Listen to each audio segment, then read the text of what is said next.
Greetings and welcome to the latest in our cycle of lunar rituals.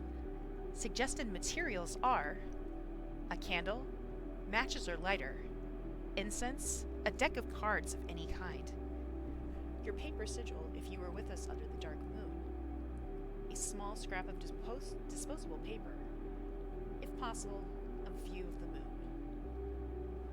Though if you lack any of these, you can simply follow along on the video stream. The candle will be lit in the ritual.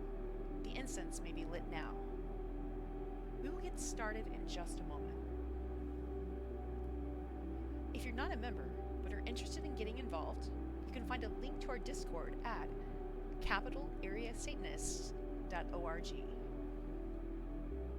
Now find a seated position where you can rest comfortably for an extended period.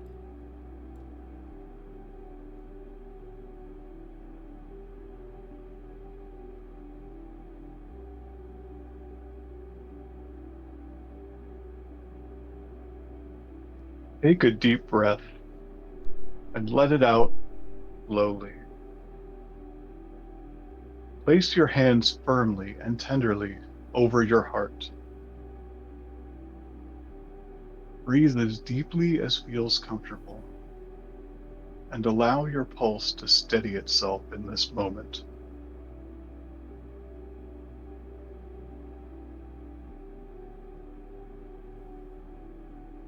Feel the support of the earth beneath you. Feel yourself firmly grounded in place, strong and immovable by any will but your own.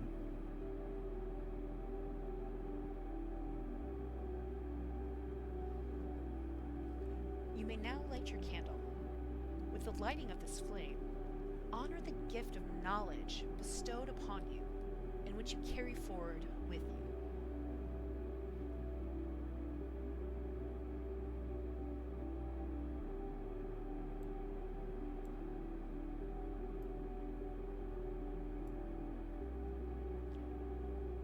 With the ringing of the bell, feel the space around you, already a tenuous material reality, detach itself from the mundane world, creating room for your own inner world to briefly manifest outward, as within, so without.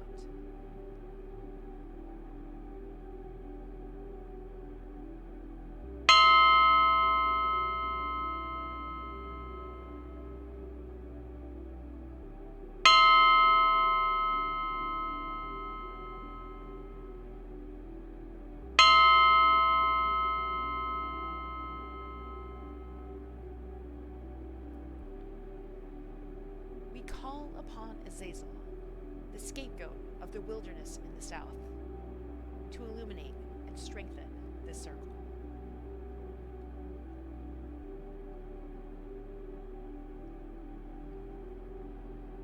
We call upon Lucifer, the light bringer, the air above, to illuminate and strengthen this circle. We call upon Lilith, the mother of demons in the north, to illuminate and strengthen this circle. We call upon Hecate, goddess of the witches, queen of the underworld below, to illuminate and strengthen this circle. We call upon all kindred souls of equal importance to our own, but so often forgotten in satanic rites gone by. Finally, call upon yourself, all of you, each of these equally worthy parts of you, that which is at the center, to illuminate and strengthen this circle.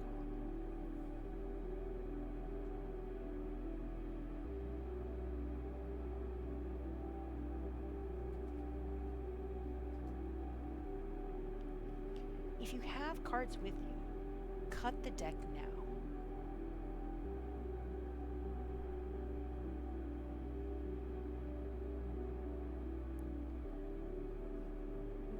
Without looking at it, draw the top card and place it face down horizontally.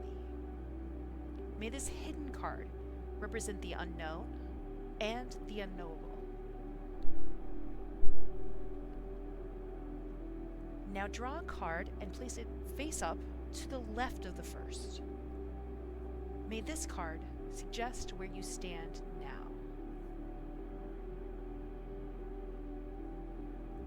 Draw another card and place it in the center, over top the first. May this card clarify that which stands in your way. Finally, draw a card and place it to the right. May this card point the way to overcoming the obstacles in your path. Silently take note of meanings or connections which may intuitively occur to you.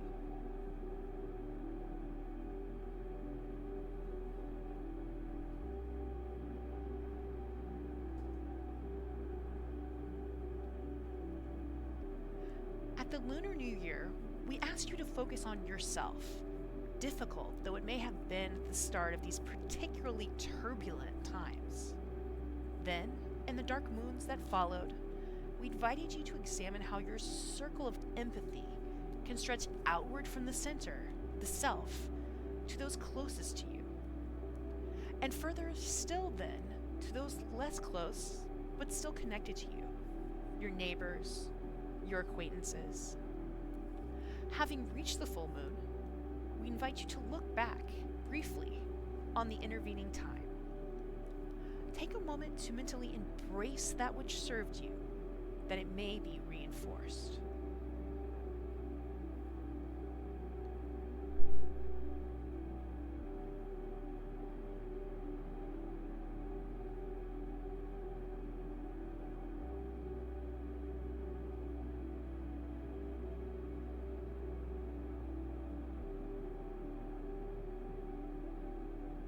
If you have your sigil paper with you, feel free to jot down a small note next to your symbol that you put during the dark moon as a reminder of its benefits. If you don't want plain English messing up the vibe of your sheet, you don't have the Theban or witches alphabet memorized, and again, none of us do, you can always write stuff backwards.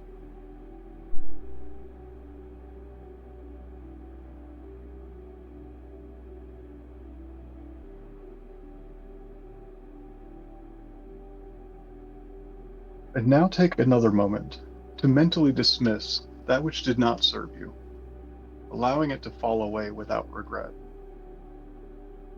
Perhaps write it, or some other recent stumbling block, on your piece of scrap paper.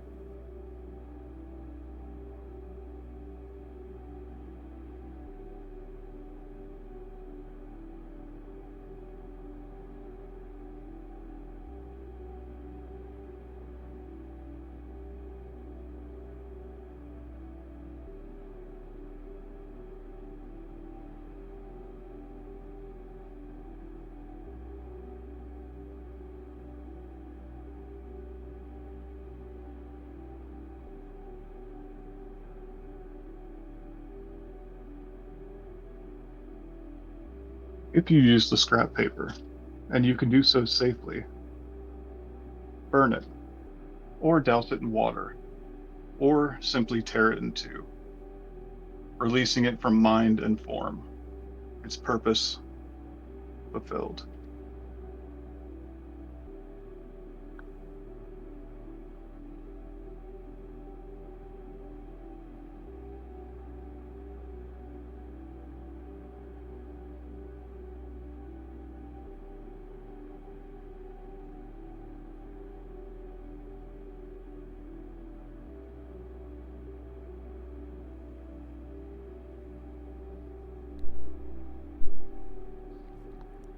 We start our exploration of tonight's moon, the pink moon, with young Goodman Brown following a pink ribbon.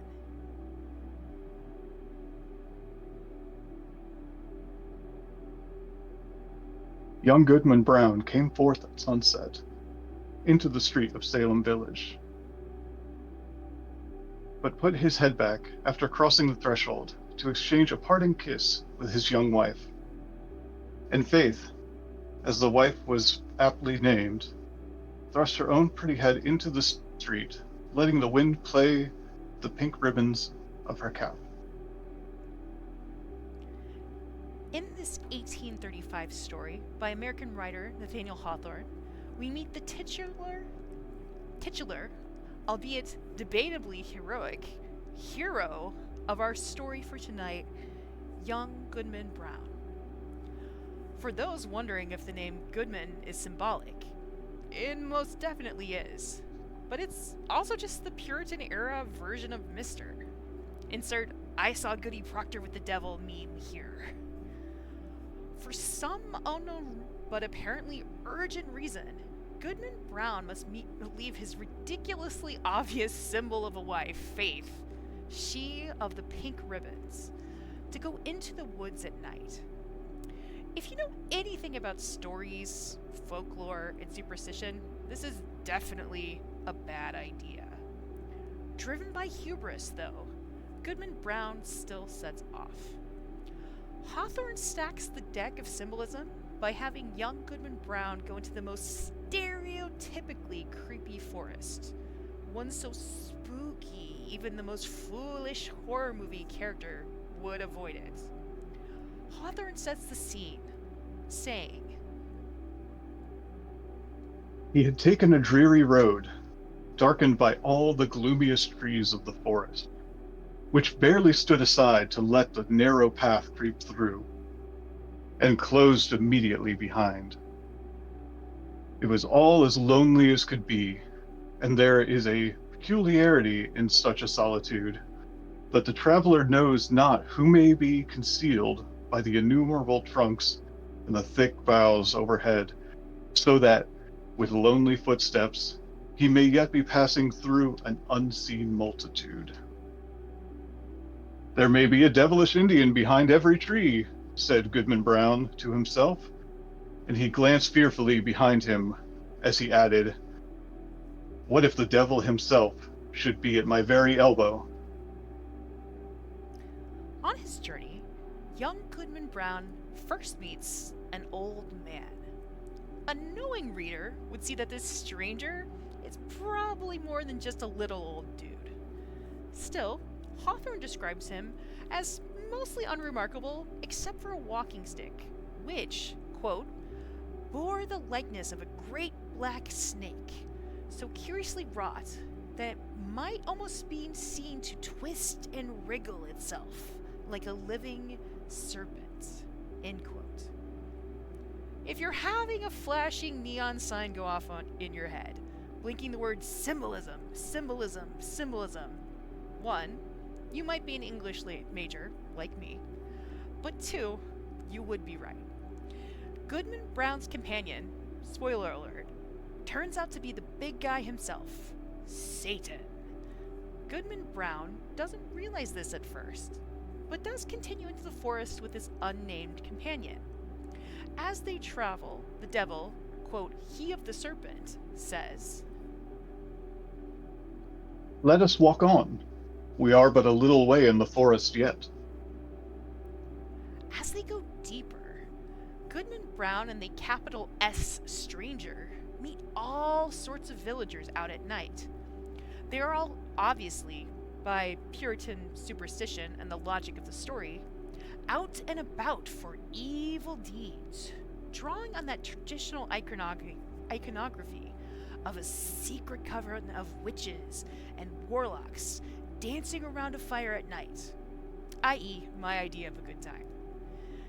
These secret cultists include an upstanding Sunday school teacher who delights in rendering the fat of a newborn baby into a spell, the quote, Reverend Pastor of Goodman Brown's church, and many more, all in a motley crowd of satanic worshippers. My blue sky following. From Goodman Brown's perspectives, we see Irreverently consorting with these grave, reputable, and pious people, these elders of the church, these chaste dames and dewy virgins, there were men of dissolute lives and women of spotted fame, wretches given over to all mean and filthy vice, and suspected even of horrid crimes. It was strange to see that the good shrank not from the wicked, nor were the sinners abashed by the saints. Scattered also among their pale-faced enemies were the Indian priests, the powwows, who had often scared their native forest with more hideous incantations than any known to English witchcraft. Now, this perspective is obviously the extremely pious and judgmental view of our Calvinist Puritan protagonists. And don't get me started about the extremely racist colonizer lens that our main character displays. It is true that the Puritans and many of the other colonizers drew a direct line from both indigenous people and nature itself straight to their concept of evil. The equation in their minds is forest plus the people in them equals the devil. Because of this worldview, young Goodman Brown grows more and more distressed as the Black Mass unfolds. He also keeps seeing flashes of pink ribbon dancing in the air and calls out to his wife Faith and the spiritual faith she stands for.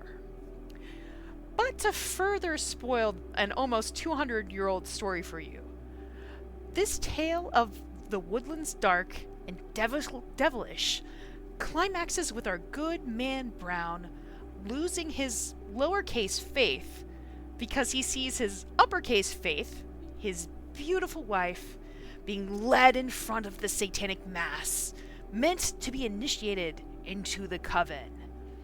He recognizes her by those damn pink ribbons, of course. His wife, Faith, is led by Martha Carrier, who, quote, had received the devil's promise to be Queen of Hell, end quote. If you don't already know that name, Martha Carrier, put it in your pocket for a bit while we first hear Goodman Brown's reaction to seeing his pink ribboned Faith being led to the devil. Faith, Faith, cried the husband. Look up to heaven and resist the wicked one. Whether Faith obeyed, he knew not. Hardly had he spoken, when he found himself amid calm night and solitude, listening to a roar of the wind which died heavily away through the forest. He staggered against the rock, and felt it chill and damp, while a hanging twig that had been all afire speckled his cheek with the coldest dew. While our unnamed narrator plays it with a straight face at the ending, merely asking us, although I think with a wink, if Goodman Brown had only, quote, fallen asleep in the forest and only dreamed a wild dream of a witch meeting, end quote, the reality or fantasy of what happened is not the point of the story.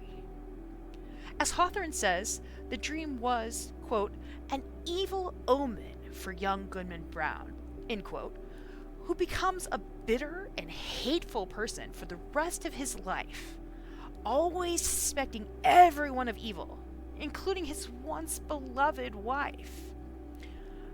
Now, it is a bit funny, in a dark sort of way, that Hawthorne would entertain, at least as a narrator, the idea that all of these pious people would be witches consorting with the devil in the woods.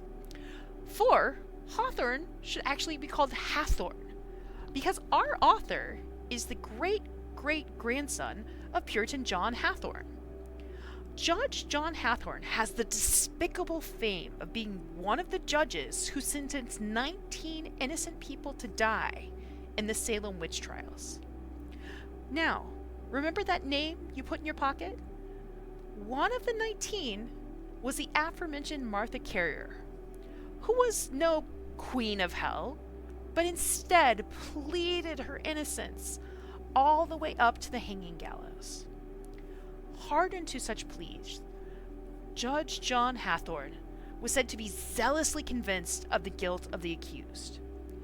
We see this in a true historical record of an exchange he had with Bridget Bishop, one of the 19 hoo-ha. Bishop, I am no witch.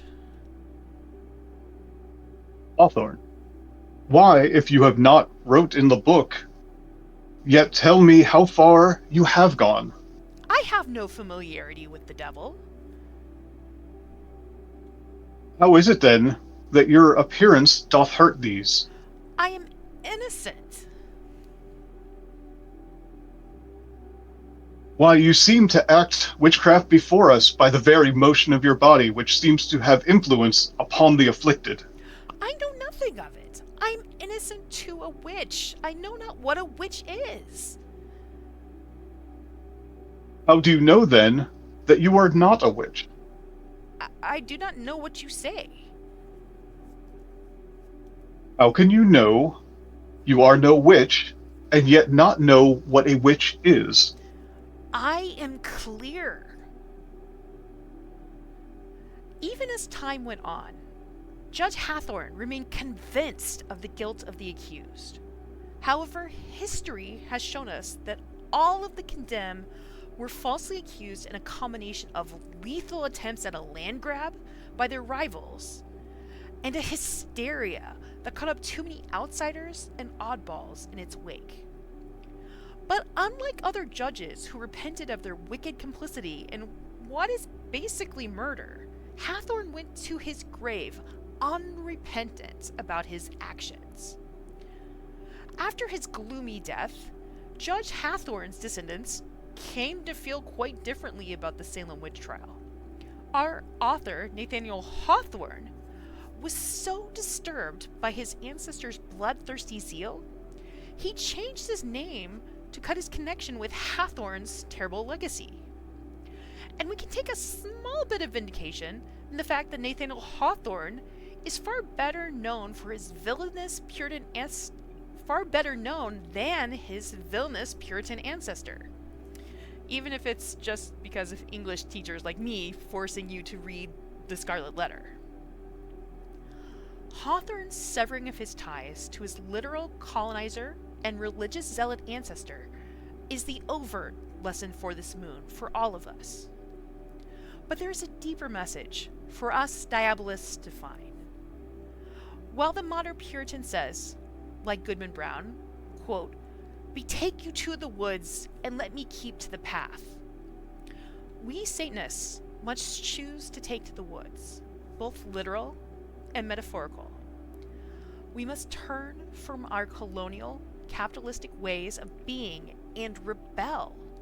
We must join the real inhabitants of the woods, and not be like the hypocritical secret visitors described in our story. We, the Satanists, those of the serpent, must stand on the side of the outcast, the oppressed, the indigenous, the non-human beings we share this planet with. And we must remember that this moon is not just the Easter moon of the persecuting Puritans, but it has much older, more important names. This moon is the breaking ice moon of the Algonquin, who might have lived far enough south in the woods to be in the woods of our Goodman Brown. It's also the moon when the streams are again navigable to the Dakota, the budding moon of plants and shrubs to the First Nations Tlingit Nation, and the moon of red grass appearing to the Oglala. These original names for this moon, rooted in the forests and the plants and the non-human animals, reminds us of the forces we must connect to on this full moon and every day. These names reflect the cycles of nature that we are as much a part of as any forest or tree. The quote-unquote good men Browns of the world will exhort with their mouths that, with heaven above and faith below, they will yet stand firm against the devil. But their rigid zealotry only leads to the destruction we see now and in our future. If we look more closely, we will see that the dark woods, which zealots saw as demon-haunted, still stand when the morning light comes. The much-feared wilderness is always holding its natural rhythms day in and day out in a beautiful, peaceful rhythm, no more scary than the beating of your heart.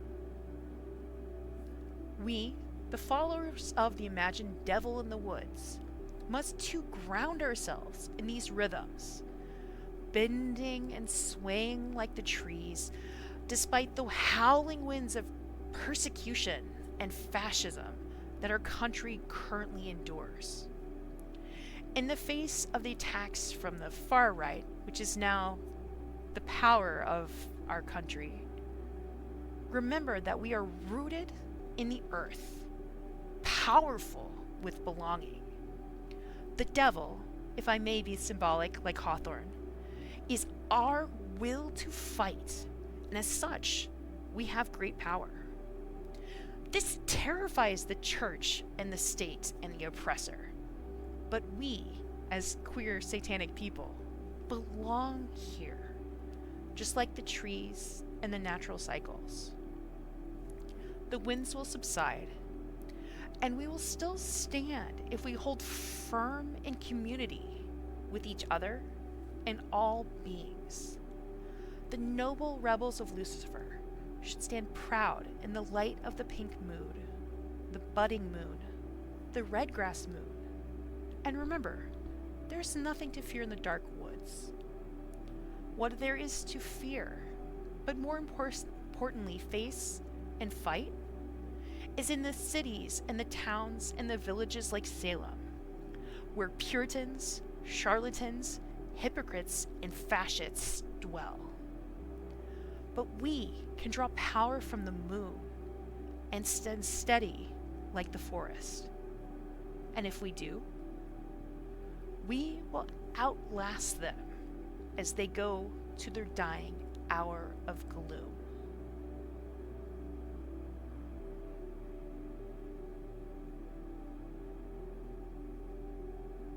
So endeth our moon story. If you will, take a moment with us to reflect on any thoughts or feelings that may have bubbled up to the surface for you. Gaze into the candle and see what the moon's light has illuminated in your mind. We will then rejoin you after this moment of silent contemplation.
We now open the circle and give our thanks.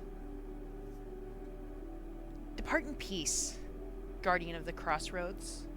From you we gain keys to rooms deep within ourselves. Our gratitude goes with you. Hail and farewell. Hail and farewell. Depart in peace, exile of Eden. Your example inspires us to guard our own autonomy. Our gratitude goes with you. Hail and farewell. Hail and farewell. Depart in peace, you bringer of light. Your winds have come and change has begun. Our gratitude goes with you. Hail and farewell. Hail and farewell.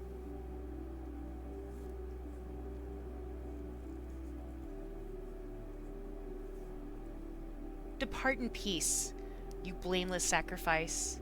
May we pick up the trail of your flight to freedom. Our gratitude goes with you. Hail and farewell. Hail and farewell.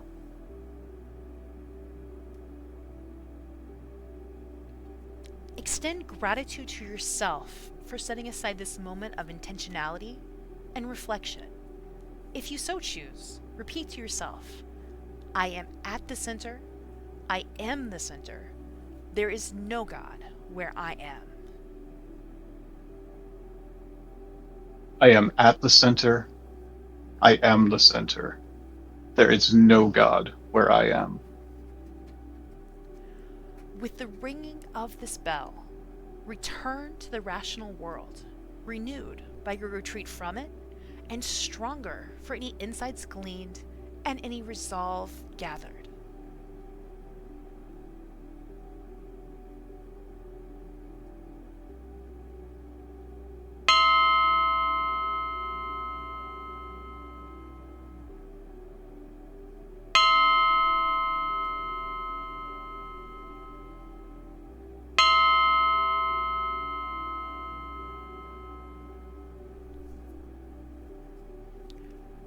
May the waning moonlight allow your flame to shine all the brighter upon your path these coming weeks.